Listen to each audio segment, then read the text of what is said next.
If you feel like the truth is being kept from us, know that you're not alone.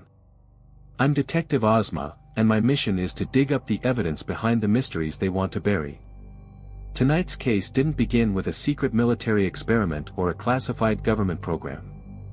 Instead, it began with something far more ordinary, a routine cargo flight along the quiet coastline of New Zealand's South Island. December, 1978.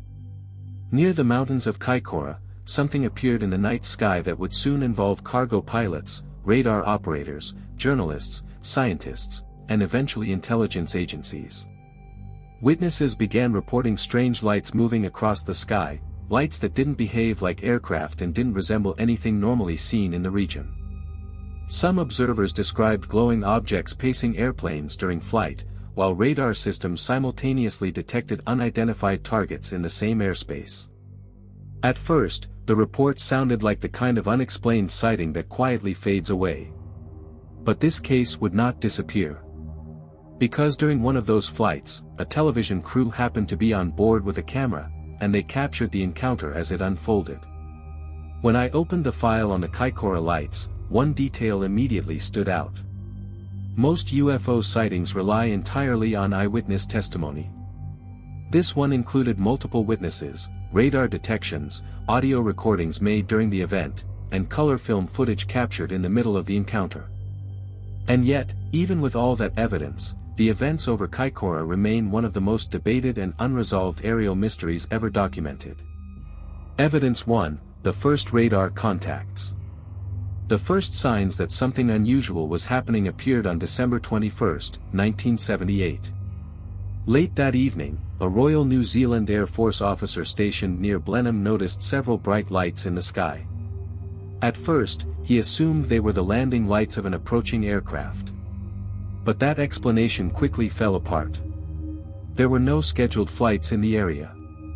When the officer contacted air traffic control, radar operator John Cordy in Wellington reported something equally puzzling, unidentified blips appearing on radar screens.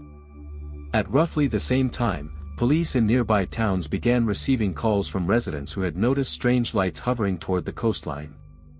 The sightings came from different locations, but the descriptions sounded remarkably similar.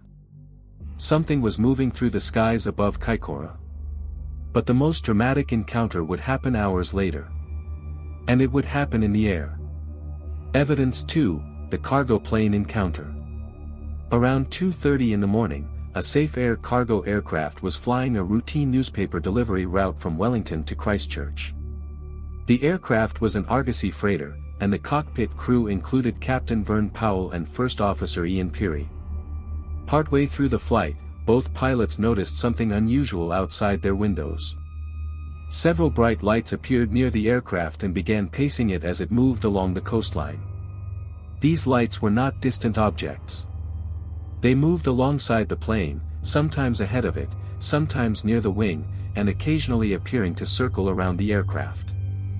For nearly 64 kilometers, the pilots watched the lights follow their plane. Then, without warning, they vanished. The aircraft landed safely in Christchurch. But by then, the strange encounter had already begun attracting attention. Because journalists had started asking questions. And some of them were about to witness the phenomenon themselves. Evidence 3, the flight with cameras. 9 days later, a television crew from Channel Zero in Australia traveled to New Zealand to investigate the sightings. The team included journalist Quentin Fogarty, cameraman David Crockett, and audio operator Nair Crockett. Their plan was simple. They would board the same cargo route where the sightings had occurred and film background footage for a news report. Shortly after midnight, they boarded another Argosy cargo aircraft traveling from Wellington to Christchurch. For the first part of the flight, nothing unusual happened. The aircraft cruised along the coastline under a dark sky with scattered clouds. Then suddenly, the pilot called for the journalists to come to the cockpit. When they looked outside, they saw the lights. Large glowing objects appeared in the sky, pulsing and changing brightness as they hovered nearby. Some began as tiny points of light before expanding into large luminous spheres. And this time, the encounter was being filmed.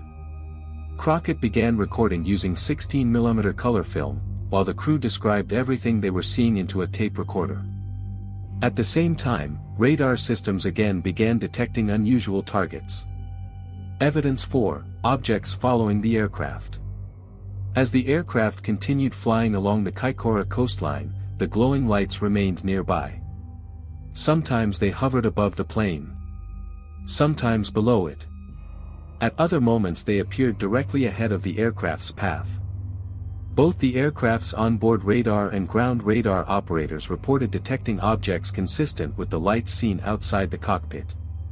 At one point, the aircraft radar displayed a large object below the plane, exactly where one of the glowing lights appeared to be. For nearly 15 minutes, the objects maintained their position around the aircraft while the crew filmed and recorded everything they were witnessing. Encounters like this are often dismissed as isolated moments, strange lights seen once and never again.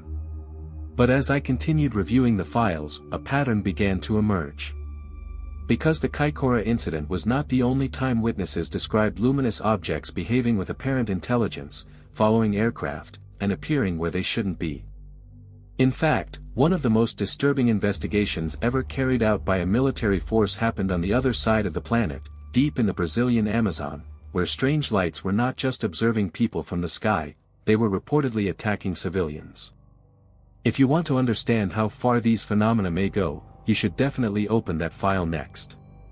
You'll find that investigation right here on the screen. And if you've made it this far into the case, you're clearly someone who wants the full picture, the pieces they don't put together for us. So stay close to the investigation. Make sure you're subscribed, because the next files connect in ways most people never realize until it's too late. Now, back to Kaikōura. Evidence 5, the glowing orb. After landing in Christchurch, the cargo aircraft later departed again toward Blenheim. One member of the film crew, shaken by the experience, decided not to continue the flight. But the cameras remained on board. And shortly after takeoff, the lights appeared again. This time the crew observed something even larger, a massive glowing orb moving toward the aircraft. The object positioned itself near the wingtip and remained there, matching the aircraft's speed and direction.